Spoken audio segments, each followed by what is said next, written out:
ఏంటి భూమి, ఏం చేస్తున్నావు? ఇంకో 2 గంటల్లో ఇంటర్వ్యూ ఉంది మాధవ్. ప్రిపేర్ అవుతున్నాను. ఇంటర్వ్యూనా? అవును, నేను కష్టపడి తయారు చేసిన ప్రాజెక్ట్ ని నా ప్రొఫైల్ కింద పంపించాను. అది చూసి వాళ్ళు నన్ను ఇంటర్వ్యూకి రమ్మన్నారు. అవునా? అంటే ఉద్యోగం వచ్చేసినట్లేగా? ఇంటర్వ్యూ అంటే ఉద్యోగం వచ్చినట్టు కాదు. ఇంటర్వ్యూలో వాళ్ళు అడిగిన క్వశ్చన్స్ అన్నిటికీ నేను కరెక్ట్ గా ఆన్సర్ చేసి నా ఎడ్యుకేషన్, నా ప్రాజెక్ట్ వర్క్ అన్నీ వాళ్ళకి నచ్చితే అప్పుడు ఉద్యోగం వచ్చినట్టు. నేను చెప్తున్నాను కదా, నీకు తప్పకుండా వస్తుంది. భూమి, ఏంటమ్మా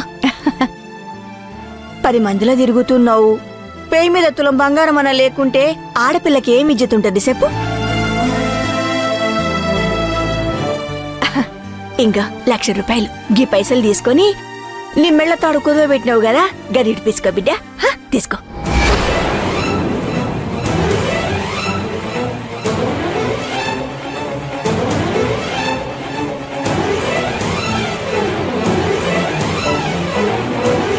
అయ్యో, ఇప్పుడెందుకమ్మా? అవసరం లేదు, రేపు డబ్బులు వచ్చాక మేము తీసుకుంటాం. అరే, పైసలు వచ్చేదానిక గిట్లనే పసుపుతాడు మెళ్ళేసుకొని తిరుగుతావా ఏంది? నలుగురు ముందలు పోయినప్పుడు ఆడదాని మెళ్ళ గిట్ల పసుపుతాడుంటే ఏమన్నా ఇజ్జతుంటదా? నీ కాడ పైసలు వచ్చేసరికి ఎప్పుడైతుందో ఏమో. నా తాను ఇంట్లో పెట్టుకుని ఏం చేస్తా చెప్పు? ఇగో ముంగల గీ పైసలు తీసుకుని పోయి పుస్తలు తాడు తెచ్చుకోపో. నిన్ను గిట్లా చూస్తుంటే నాకే మస్తు పరేషాన్ అవుతున్నది. తీసుకో బిడ్డా. ఇప్పటి వరకు మీరు చేసిందే చాలా ఎక్కువ. ఇప్పుడు మీ దగ్గర నుంచి ఇవన్నీ తీసుకోలేం. ఏమనుకోవద్దమ్మా. కష్టపడదామని ఆ తాళిని తాకట్టు పెట్టాం. తిరిగి మా కష్టంతోనే ఆ తాలిబొట్టు తెచ్చుకుంటాం. అప్పుడే మా మనసు తృప్తిగా ఉంటుంది. మా మీద మీరింత అభిమానం చూపిస్తున్నందుకు చాలా ఆనందంగా ఉందమ్మా. కానీ మీ మాట కాదంటున్నందుకు తప్పుగా అనుకోకండి. మంచిగా ఉన్నర్తి. పుక్కటికి పైసలు వస్తాయంటే అందరు మాకి మాకి నెగబడతారు. గసంటిది ఇంటికొచ్చి 1,00,000 రూపాయలు ఇస్తానంటే కష్టమైన పడతాం గాని పైసలు మాత్రం తీసుకోమంటారు. మిమ్మల్ని చూస్తుంటే ముచ్చటేస్తుంది బిడ్డ.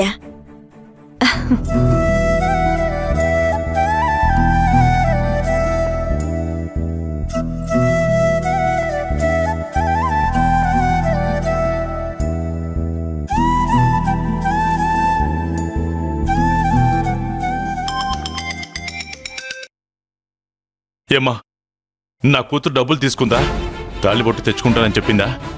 కన్న తండ్రివేనైతివి, నీ బిడ్డ గురించి నీకు తెలవదా? బతుకులాడి చెప్పినా ఊకేనే ఇస్తున్నా, నాకు తిరిగి ఇవ్వాల్సిన అవసరమే లేదు, తీసుకోరయ్యా అంటే వద్దంటే వద్దన్నారు. మొగుడు పెండ్లం ఇద్దరు మొండికేస్తున్నారయ్యా. ఎలాగోలా నచ్చ చెప్పి ఇవ్వాల్సింది కదమ్మా.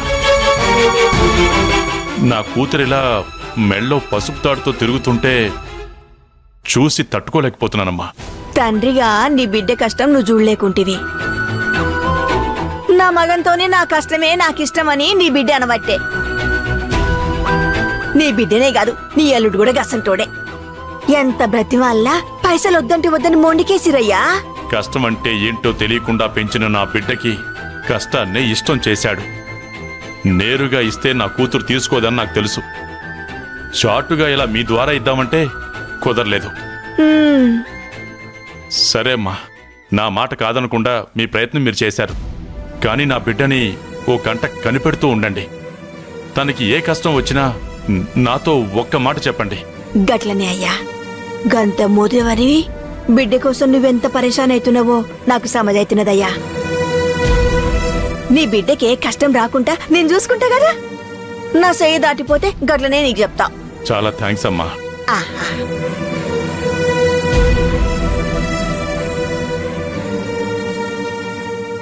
అసలు మామూలుగా మనం రెంట్ కట్టకపోతేనే 1కి 10 సార్లు వచ్చి ప్రాణం తీసేది. అలాంటిది హఠాత్తుగా డబ్బులు తీసుకొచ్చిందేంటి? అది 1,00,000 రూపాయలు తీసుకొచ్చి ఇవ్వడం ఏంటి? పెద్దావిడ కదా పాపం. ఒక ఆడపిల్ల తాళి లేకుండా తిరుగుతుందని ఏదో అభిమానంగా తీసుకొచ్చి ఉంటుంది. సర్లే, మధ్యాహ్నం ఇంటర్వ్యూకి వెళ్ళాలంటే ఈ లోపు నేను ప్రిపేర్ అవ్వాలిగా.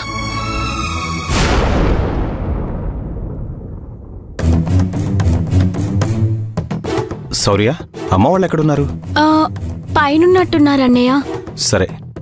అమ్మా, అక్క.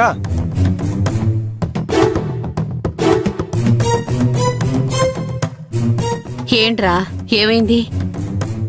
అమ్మా, నేను మహాలక్ష్మి టిఫిన్ సెంటర్ని పెద్దదిగా చేసి అక్కడ ఒక 3 స్టార్ హోటల్ని కడదాం అనుకుంటున్నాను.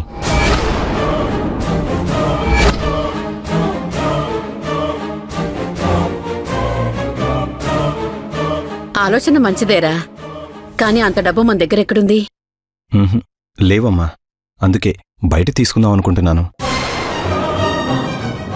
బయట ఎంత వడ్డీ పడుతుంది? ఎంత తీసుకోవాలనుకుంటున్నారా?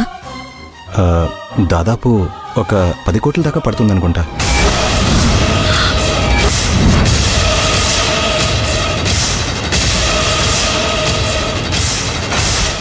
కోట్ల? అవునక్క, 10 కోట్లు అవుతుంది. అంత డబ్బు మనకెవరిస్తారా? అయినా 10 కోట్లు పెట్టి హోటల్ కట్టాల్సిన అవసరం ఏముంది? ఇక్కడ సరిగ్గా సాగకపోతే ఇంకొక చోటు చూసుకుందాం, అంతే కదా? లేదక్క, నేను 3 స్టార్ హోటల్ కట్టాలి అని డిసైడ్ అయ్యాను. ఎప్పుడు ఇలాగే చిన్న హోటల్ లాగా ఉంటే మనం ఎప్పటికీ ఎదగలేమక్క. ఆలోచన పెద్దగా ఉండాలి, డేర్ చేయాలి. ఆలోచన పెద్దదిగా ఉండాలి సరేరా, ఆచరణలో పెట్టడానికి 10 కోట్లు ఎక్కడి నుంచి తీసుకొస్తావు?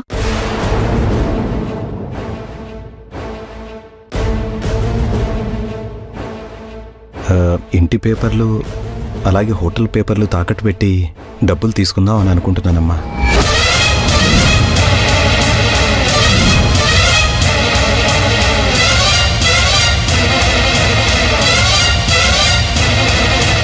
ఏం మాట్లాడుతున్నావురా? ఇప్పటి వరకు మనకు అలాంటి పరిస్థితి ఎప్పుడు రాలేదు. రాకూడదనే కదా మనం అనుకున్నాం. ఇల్లు పేపర్లు గాని, హోటల్ పేపర్లు గాని, బంగారం కానీ ఎప్పుడు తాకట్టు పెట్టకూడదనే కదా మనం అనుకుంటూ ఉన్నాం. కొత్తగా నీకు ఈ ఆలోచన రావడం ఏంటి?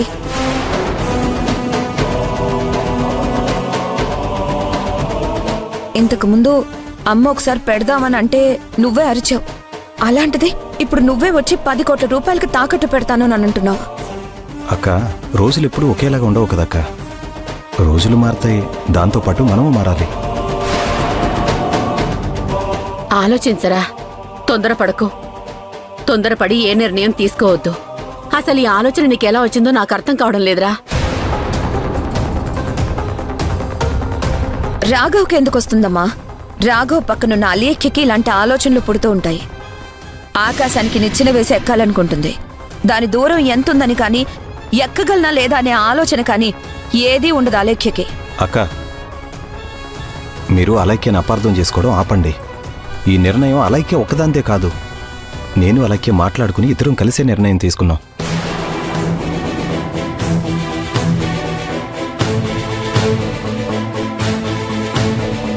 నీకైతే ఆలోచన పుట్టదురా. నీ పక్కనే ఉంటూ నీకిలాంటి ఆలోచనలు వచ్చేలా చేసింది అలేఖ్యని. అది మాకు అర్థం అవుతోందిరా. ఒరే, నువ్వు చాలా పెద్ద తప్పు చేస్తున్నావని మాకు అర్థం అవుతోంది. వద్దు, కావాలంటే ఒక 10 లక్షలు తీసుకుని ఇంకో చోట ఎక్కడైనా హోటల్ పెట్టుకుందాం. అంతవరకే కానీ 10 కోట్ల వరకైతే మాత్రం ససేమిరా వద్దురా.